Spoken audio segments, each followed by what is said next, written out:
Bismillahirrahmanirrahim. Assalamualaikum warahmatullahi wabarakatuh. Puji dan syukur kita panjatkan kepada Allah Subhanahu wa Ta'ala yang telah memberi nikmat sehat kepada kita semua. Tak lupa sholawat dan salam kita panjatkan kepada Nabi kita Muhammad Sallallahu Alaihi Wasallam. Pertama-tama izin memperkenalkan diri. Nama saya Sri Yulianti Purnama, Prodi Manajemen dengan NPM 412249110096. Yang terhormat Bapak Dr. Haji Deden Komar Priyatna, ST, SIP, MM, CHRA, selaku Dekan Fakultas Ekonomi Bisnis. Yang terhormat Ibu Hajah Herni Suryani, SE, SIKOM, MM, selaku Ketua Program Studi Manajemen Bisnis. Yang terhormat Bapak Lutfi Setiadi Wibawa, SEMM, selaku dosen pembimbing magang. Setiap pelaksana konstruksi pembangunan yang dilakukan oleh kontraktor, pelaksana harus mendapatkan pengawasan secara teknik di lapangan agar rencana yang direncanakan oleh kontraktor dapat berjalan sesuai dengan yang diinginkan.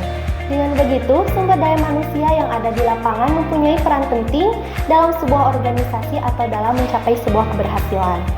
Oleh karena itu, karyawan merupakan sebuah aset berharga bagi perusahaan yang harus dijaga atau diberi perhatian khusus dan dikembangkan untuk kepentingan bersama. Di Indonesia, keselamatan dan kesehatan kerja sering diabaikan. Hal ini ditunjukkan dengan tingginya angka kecelakaan kerja. Padahal, tenaga kerja merupakan sebuah aset perusahaan yang harus diperhatikan. Untuk itu, diperlukan kebijakan yang melindungi pekerjaan dalam menjaga kesehatan dan keselamatan kerja. Oleh sebab itu, saya mengambil judul Penerapan Keselamatan dan Kesehatan Kerja pada bagian proyek pembangunan PT Arkindo. PT Arkindo merupakan salah satu PT yang ada di Indonesia yang bergerak di bidang jasa konstruksi yang dinaungi oleh pemerintah. PT Arkindo didirikan secara resmi pada tanggal 29 Mei 1980 di Kota Bandung, yang dipimpin oleh Bapak Tubagus Abu Bakar Rashid sebagai Direktur Utama. PT Arkindo sudah banyak melewati berbagai tahapan kompetensi, kualifikasi, dan legalitas yang saat ini masuk dalam kelompok golongan badan usaha non kecil dan dinyatakan sebagai perusahaan jasa konstruksi kualifikasi besar hanya dapat mengikuti pelelangan atau tender dengan nilai proyek di atas 1 miliar sampai nilai proyek tak terbatas sesuai dengan kemampuan dasar yang dimiliki. Saat ini lokasi PT Arkindo beralamat di Jalan Pragabaya nomor B9, Kelurahan Sekajadi, Kecamatan Buah Batu, Kota Bandung, Provinsi Jawa Barat. Dengan mengalami kemajuan yang cukup besar dan pesat, PT Arkindo tentunya memiliki pegangan visi misi yang kuat. Berikut visi misi PT Arkindo. Visi menjadi perusahaan jasa konstruksi terbaik dan bergengsi. Misi yang pertama, meningkatkan pelayanan terbaik terhadap pelanggan. Kedua, mengerjakan jasa konstruksi secara profesional. Ketiga, meningkatkan kualitas sumber daya manusia yang ada di Indonesia. Yang keempat, meningkatkan kualitas sarana dan prasarana perusahaan secara berkelanjutan. Yang kelima, meningkatkan kesadaran pekerja dan kesehatan dan keselamatan kerja. Yang keenam, meningkatkan pendapatan perusahaan dan kesejahteraan karyawan perusahaan. Selanjutnya, aktivitas magang. Pada bagian ini menjelaskan seluruh aktivitas yang dilakukan oleh penulis selama magang di perusahaan PT Arkindo. Magang ini dilaksanakan selama kurang lebih 4 bulan, terhitung dimulai pada tanggal 1 November 2022 sampai dengan tanggal 17 Februari 2023 atau selama 16 SKS perkuliahan. Untuk minggu pertama, penulis memahami dan mempelajari sejarah perusahaan dari mulai akta pendirian sampai dengan legalitas perusahaan. Selain itu juga, penulis membantu melengkapi syarat pelelangan pekerjaan lewat LPSE, mengirim atau mengupload dokumen penawaran pelelangan pekerjaan lewat LPSE, menyusun penawaran pelelangan pekerjaan lewat LPSE, mencetak dokumen penawaran pelelangan pekerjaan lewat LPSE, pendaftaran penyediaan di LPSE Jawa Barat. Untuk minggu selanjutnya, penulis mempelajari struktur pelaksanaan proyek dan juga controlling proyek ke lapangan untuk menerapkan keselamatan kerja terhadap pekerjaan pembangunan Gedung Kinaria Selaras yang berada di Jakarta Selatan, dan juga controlling tentang bobot progres terhadap pekerjaan pembangunan Masjid Jami Pondok Pesantren Al-Basyariah yang tepatnya berada di Jalan Cigondewa. Minggu selanjutnya, penulis memahami identifikasi kepedulian pimpinan terhadap isu eksternal dan internal terhadap K3, dan juga memahami ruang lingkup tentang manajemen keselamatan dan kesehatan kerja pada pekerjaan bangunan gedung dan juga pekerjaan bangunan air.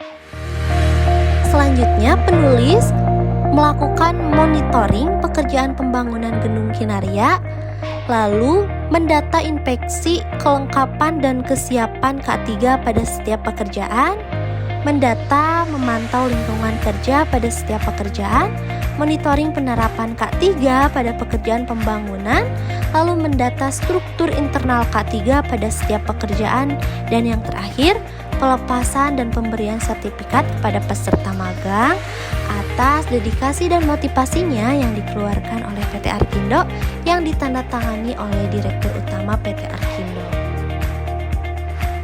Selanjutnya adalah penerapan keselamatan dan kesehatan kerja menurut Bangun Wilson tahun 2012. Secara khusus, Sistem Manajemen Keselamatan dan Kesehatan Kerja SMK 3 terdapat pada Peraturan Menteri Tenaga Kerja pada pasal 1, yaitu Sistem Manajemen Keselamatan dan Kesehatan Kerja SMK 3 adalah bagian dari sistem manajemen keseluruhan yang meliputi struktur organisasi, perencanaan, tanggung jawab, pelaksanaan, prosedur, proses, dan sumber daya yang dibutuhkan bagi pengembang, penerapan, pencapaian, pengkajian, dan pemeliharaan kebijakan keselamatan dan kesehatan kerja atau K3 dalam rangka pengendalian resiko yang berkaitan dengan kegiatan guna tercapainya tempat kerja yang aman, efisien, dan produktif. Adapun tujuan penerapan K3 menurut Lukita tahun 2012. Yang pertama, agar setiap pegawai mendapat jaminan keselamatan dan kesehatan baik secara fisik, sosial, dan psikologis. Yang kedua, agar perlengkapan dan peralatan kerja digunakan sebaik-baiknya dengan efektif mungkin. Yang ketiga, agar semua hasil produksi dipelihara keamanannya. Yang keempat, agar adanya jaminan atas pemeliharaan dan peningkatan kesehatan gizi pegawai. Yang kelima, agar meningkatkan kegairahan, keserasian, dan partisipasi kerja. Yang keenam, agar terhindar dari gangguan kesehatan yang disebabkan oleh lingkungan atau kondisi kerja. Dan yang terakhir, agar setiap pegawai merasa aman dan terlindungi dalam bekerja. Selanjutnya adalah usaha dalam meningkatkan keselamatan dan kesehatan kerja menurut Mangkunegara tahun 2013. Yang pertama, mencegah dan mengurangi kecelakaan kebakaran dan peledakan. Yang kedua, memberikan peralatan perlindungan diri untuk pegawai yang bekerja pada lingkungan yang menggunakan peralatan yang berbahaya. Yang ketiga, mengatur suhu, kelembapan, kebersihan udara, penggunaan warna ruang kerja, penerangan yang cukup terang, dan menyejukkan dan mencegah kebisingan. Yang keempat, mencegah dan memberikan perawatan terhadap timbulnya penyakit. Yang kelima, memelihara kebersihan dan ketertiban serta keserasian lingkungan kerja. Dan yang terakhir, menciptakan suasana kerja yang menggairahkan semangat kerja pegawai. Berdasarkan uraian tersebut, dapat disimpulkan bahwa program keselamatan dan kesehatan karyawan merupakan tanggung jawab perusahaan, di mana hal tersebut dapat membawa dampak atau pengaruh secara langsung kepada para karyawan dalam bekerja. Pemberian fasilitas-fasilitas pendukung dan peraturan-peraturan sangat diperlukan dalam mewujudkan usaha meningkatkan keselamatan dan kesehatan kerja. Adapun faktor penyebab kecelakaan kerja dan kesehatan karyawan menurut Mangkunegara dalam Hamali tahun 2018. Yang pertama, keadaan tempat lingkungan kerja seperti penyusunan dan penyimpanan barang-barang berbahaya kurang diperhitungkan keamanannya, ruang kerja yang terlalu padat dan sesak, pembuangan kotoran dan limbah tidak pada tempatnya. Yang kedua, pengaturan udara yang dimana pergantian udara di ruangan kerja yang tidak baik atau ruang kerja yang kotor, berdebu dan berbau tidak enak, suhu udara yang tidak dikondisikan pengaturannya. Lalu yang ketiga, pengaturan penerangan, yaitu pengaturan dan penggunaan sumber cahaya yang tidak tepat, ruang kerja yang kurang cahaya atau remang-remang. Yang keempat, pemakaian peralatan kerja. Contohnya, pengaman peralatan kerja yang tidak usah atau rusak, lalu penggunaan mesin alat elektronik tanpa pengaman yang baik. Yang kelima, kondisi fisik dan mental karyawan. Contohnya seperti kerusakan alat indera, stamina karyawan yang tidak stabil, emosi karyawan yang tidak stabil, kepribadian karyawan yang rapuh, cara berpikir dan kemampuan persepsi yang lemah, motivasi kerja rendah, sikap karyawan yang ceroboh, kurang cermat, dan kurang pengaturan dalam gangguan fasilitas kerja, terutama fasilitas kerja yang membawa resiko bahaya. Selain faktor, ada juga dampak kecelakaan kerja menurut Burtarto tahun 2015. Yang pertama yaitu meninggal dunia. Merupakan akibat kecelakaan yang paling fatal yang menyebabkan penderita meninggal dunia walaupun telah mendapatkan pertolongan dan perawatan sebelumnya. Yang kedua, cacat permanen total, yaitu cacat mengakibatkan penderita secara permanen tidak mampu lagi melakukan pekerjaan produktif karena kehilangan atau berfungsinya lagi salah satu bagian-bagian tubuh seperti kedua mata, satu mata dan satu tangan, atau satu lengan, atau satu kaki. Yang ketiga, cacat permanen sebagian, yaitu cacat mengakibatkan satu bagian tubuh hilang atau terpaksa diamputasi atau sama sekali tidak berfungsi. Dan yang terakhir, tidak mampu bekerja sementara ketika dalam masa pengobatan maupun karena harus beristirahat menunggu kesembuhan. Berikut perlindungan diri menurut Kuswana 2015. Alat pelindung diri adalah peralatan yang digunakan untuk meminimalisir dan mencegah terjadinya kecelakaan akibat kerja serta penyakit akibat tidak menggunakannya. Kontak yang salah dengan bahan dan mesin di tempat kerja dapat mengakibatkan suatu cedera dan penyakit yang cukup serius.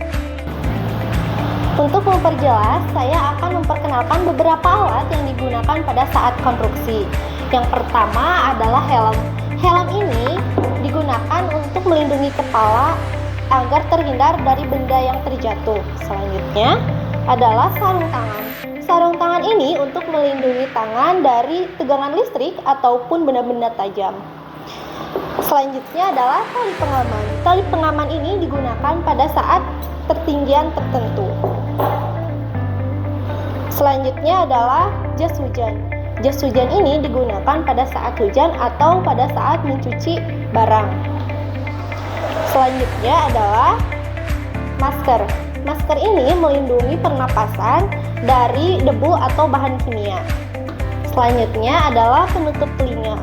Penutup telinga ini berfungsi untuk melindungi telinga dari kebisingan atau benda-benda keras yang jangka panjangnya akan merusak gendang telinga. Selanjutnya adalah kacamata. Kacamata ini untuk melindungi mata dari debu.